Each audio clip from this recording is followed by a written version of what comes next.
Assalamualaikum warahmatullahi wabarakatuh. Teman-teman, kembali lagi di channel YouTube saya, Khairun Imam. Gimana nih kabar kalian? Semoga kita semua selalu diberi kesehatan, kemudahan, dan juga limpahan rezeki dari Yang Maha Kuasa, teman-teman ya. Nah, di video kali ini kita akan melihat bagaimana Presiden ke-7 Republik Indonesia, Bapak Insinyur Haji Joko Widodo, menghadiri sidang Senat terbuka dalam rangka Dies Natalis Fakultas Kehutanan yang ke-62 tahun. Dan ketika beliau hadir, beliau disambut dengan sangat hangat, sangat meriah oleh para tamu undangan dan juga Sivitas Akademika UGM dan juga Fakultas Kehutanan. Dan tidak hanya itu teman-teman, ketika sambutan dari Ketua Senat Fakultas Kehutanan dan sambutan dari Rektor UGM Prof. Ova Emilia, beliau berdua ini bahkan menyebutkan bahwa Presiden ke-7 Bapak Joko Widodo adalah alumni Fakultas Kehutanan UGM yang sangat-sangat membanggakan. Waduh.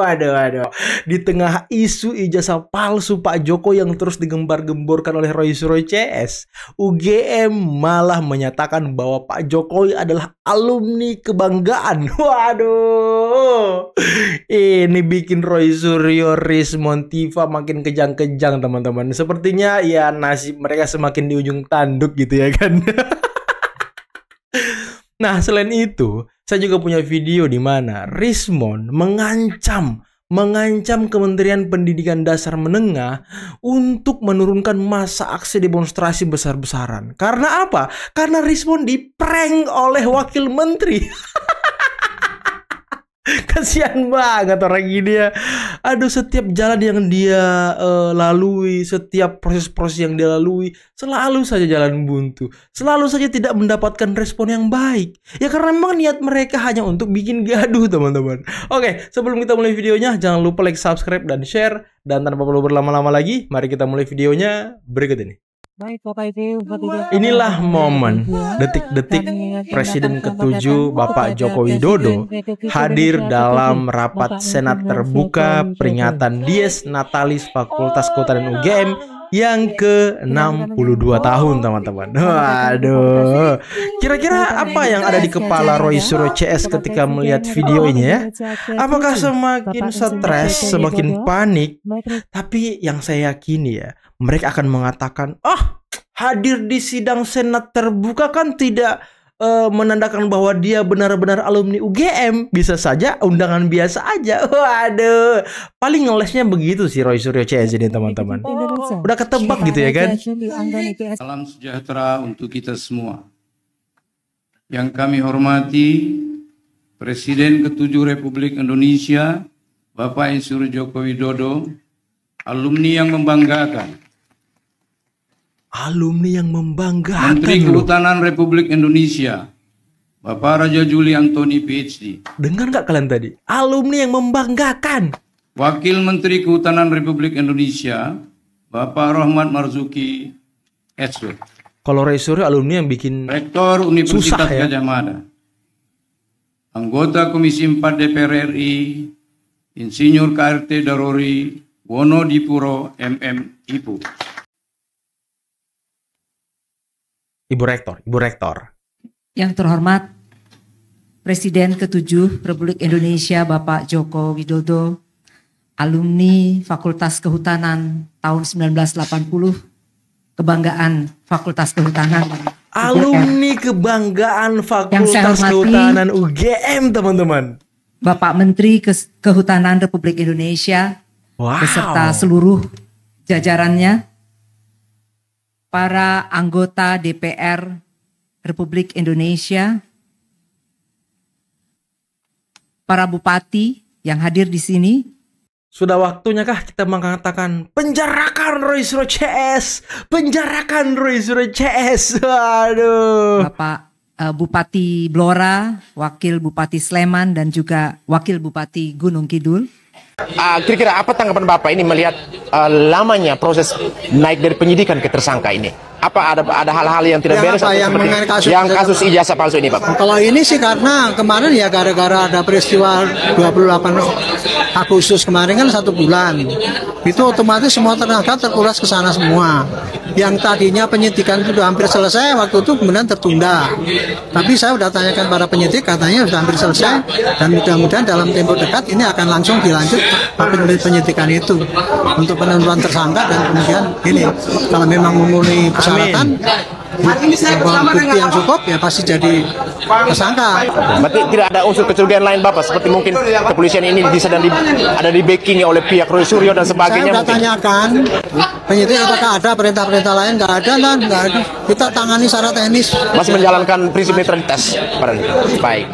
Kalau besok kita tidak mendapatkan jawaban untuk bisa bertemu dengan Wamen Dikdasmen, maka silahkan para relawan, seluruh elemen relawan, kita arrange untuk mengeksekusi hak kita, berdemonstrasi secara tidak anarkis. Kayaknya mereka hanya paham bahasa keramaian. Iya. Kalau bahasa formal begini mereka tinggal menghindar. Silakan di-arrange para purnawirawan jenderal dan lain seluruh elemen masyarakat. Tunggu. Ya, kita akan datang secara pakai suara toa mungkin. Karena kalau cuma begini mereka nggak dengar. Ngancam nih ya. Oke, sampai di situ pemirsa ya semua, kita tunggu besok. Tunggu besok jawabannya apa. Ya, tetapi itulah ya saya simpulkan lagi, kelas 1 SMA di Orchid Park Secondary School, kelas 11 dan kelas 12 diambil Gibran program diploma UTS Insert. Masuk akal nggak? Itu aja. Sebelum Pak Jamada, mungkin Pak Suban ada masukan nggak? Oke, Pak Suban. Kasih Suban Palal coba. Habis ini ya, Pak Suban. Ya, habis Pak Jamada dulu ya. Keterangan ini. Ya. Ini penggugat 125 triliun. Bisa kita hitung. Ya. Menggunakan Undang-Undang Administrasi Pemerintahan. Ya. Pasal 77. Namanya keberatan. Dan ini akan saya lakukan. Siap. Silakan lakukan. Saya butuh untuk bukti karena ya. Jadi ini saya akan melakukan ketun. Baik. Ketun, oke. Ya, PT UN gitu ya kan. Pak Jamada, silakan lanjut. Makasih Pak Suban. Oke. Gitu doang. Kasihan kali orang ini. Baik, saya lanjutkan ya. Ya. Saya bilang sahabat-sahabat lah semua ini yang setia sama kita selalu Mas Raya. Jurnalis ini. Saya kepentingan untuk hadir di gedung ini. Apa tuh? Gedung milik rakyat ini. Gedung milik rakyat. Membawa jurus hukum. Wih, jurus hukum. Ya, jurus hukumnya apa? Demo. Kita membicarakan soal pendidikan ini. Oh, pendidikan. Mulai dari dasar, menengah sampai tingkat tinggi. Asik. Di negeri ini. Wih. Jangan lupa, kita tidak pernah menyinggung undang-undangnya. Kali ini saya akan sampaikan undang-undangnya. Asik, ngeri bahwa kali. sesungguhnya undang-undang yang menaungi sistem pendidikan dasar, menengah sampai tinggi sampai tingkat tinggi, itu sanksi pidananya berat loh. Sanksi pidananya berat, oke. Saya bertanggung jawab selaku advokat memberikan penjelasan ini kepada seluruh rakyat Indonesia. Seluruh stakeholder. Demo nggak Pak? Demo nggak? Yang terlibat, bahkan yang melibatkan diri, bahkan yang terpaksa terlibat atau sudah terlibat di urusan ini. Saya menjelaskan. Apa itu undang-undangnya? Ada 2. Pertama, Undang-Undang Nomor 20 Tahun 2023. Jelas apa ya? Itu? Apa itu isinya? Itu undang-undang tentang sistem pendidikan nasional. Isinya. Apa isinya? Apa yang diatur di situ? Itulah yang mengatur apa tuh? Dasar-dasar pendidikan di bangsa dan negara NKRI ini. Itu doang muter-muter ya kan? Diatur baik-baik pasalnya. Lantas hanya baik-baik saja, ada tentu sanksi pidananya. Isinya apa isinya? Saya bacakan ya, biar nggak salah. Oh iya bacakan, kirain hafal tadi ya kan? Karena kalau kita dibilang ternak, berarti kamu debat sama ternak. Kamu ngomong sama ternak, gitu. Kamu bisa bahasa hewan. Bahasa hewan ya kan? Kamu bisa mengerti. Ini kan kita mau harus balik lagi ke ground zero. Ya kan? Kita mulai lagi dari awal, ya kamu manusia, kita manusia. Cuman kita beda. Mungkin kamu cinta Republik ini, saya juga cinta Republik ini. Cuman kita beda cara untuk merealisasikannya. gitu aja. Nah, bolehlah kita berdebat soal itu. Tapi kalau panggil ternak-ternak, kita mau berdebat apa akhirnya? Kita akan perang-perang label aja. Makanya saya sekali aja ngeluarin itu. Cuman kalau orang lain nyebut itu lagi, kita keluarkan lagi amunisi kita untuk melabel dia gitu. Iya. Ini ke Mas Sembar dulu nih. Tadi kan yang dibilang Mas Bona kan terusik karena Pak Jokowi tidak kunjung mengeluarkan atau menunjukkan ijazah aslinya. Karena masyarakat juga sebenarnya bertanya hal yang serupa gitu. Makanya kenapa nggak ditunjukin aja langsung nih ijazah gue yang asli gitu loh. Kenapa terkesannya itu tidak mau menunjukkan itu secara langsung gitu loh. Pertama itu kan hak setiap orang ya. Karena memang itu kan mau tidak mau dokumen pribadi beliau. Jadi harus dihargai juga hak orang untuk mau menunjukkan dokumen pribadi atau tidak. Nah, Pak Jokowi sudah mengukurnya kan pasti begini, karena ini sudah masuk proses hukum, ya sudah nanti di persidangan saja. Di lembaga yang betul-betul kita akui sebagai bagian dari negara ini, kan begitu ya. Bukannya setiap orang datang dia kasih tahu, setiap orang datang dia kasih tahu, Bang Bona datang dia kasih tahu, dan lain sebagainya. Itu satu hal. Yang kedua, terkait misalnya soal ijazah Pak Jokowi, itu kan siapa yang mendalilkan kan harus membuktikan. Siapa yang menuduh? Bahwa dia menuding ini palsu, ya kau buktikan, bukan Pak Jokowi. Jadi misalnya kau bilang, ijazah kau palsu kan gitu loh. Enggak Bang, asli. Ya kau buktikanlah kalau asli. Bagaimana ceritanya? Katanya dia sudah punya salinan gitu loh. Ya mau salinan mau apapun kan nanti harusnya dibuktikan itu. Di pengadilan nah ini aja bicara soal kebijakan publik. Tadi Bang Bona sampaikan bahwa ini sudah masuk isu publik. Kan ini isu yang dipaksa. Buktinya apa? Buktinya ketika terjadi yang tadi disinggung soal Nepal, kita terjadi soal kerusuhan chaos kemarin itu. Isunya soal ijazah Pak Jokowi? Bukan. Bukan, betul. Isu tentang DPR RI. Jadi kalau misalnya kita ukurannya bahwa ini masuk pada isu yang sudah menjadi isu publik dan membuat publik ingin segera diberikan kebenaran atas apa yang beredar isu itu. Toh ternyata kemarin itu isu yang beredar kan isu DPR RI. Nggak ada tuh isu soal ijazah dan lain sebagainya. Jadi publik yang mana? Kalau bicara soal 1-2 orang, 2, 3, 50 orang gitu, itu kita sudah bisa mengklaim bahwa itu isu publik yang secara mayoritas akhirnya publik melihat bahwa ini arus yang memang perlu untuk diperjelas gitu ya. Bagaimana bisa kita bandingkan dengan ratusan juta rakyat Indonesia gitu loh. Betul. Itu jadi jangan juga orang mengklaim bahwa isu yang dipaksakan ini menjadi isu publik, padahal yang berisik antar mereka saja gitu. Kalau bukan isu publik, dia selalu mengatakan atas nama rakyat gitu ya kan, seluruh rakyat. Dia suka tukang klaim memang orang-orang ini. Baik, ini saya potong sedikit Bang. Kenapa Pak Jokowi ini tidak mau meredamkan kalau memang ini isu politik? Apakah Pak Jokowi masih merasa bahwa dengan nama saya terus dibicarakan maka orang tidak akan lupa dengan saya? Itu ya boleh juga orang berasumsi seperti itu ya. Dan kan bukan beliau yang minta kan.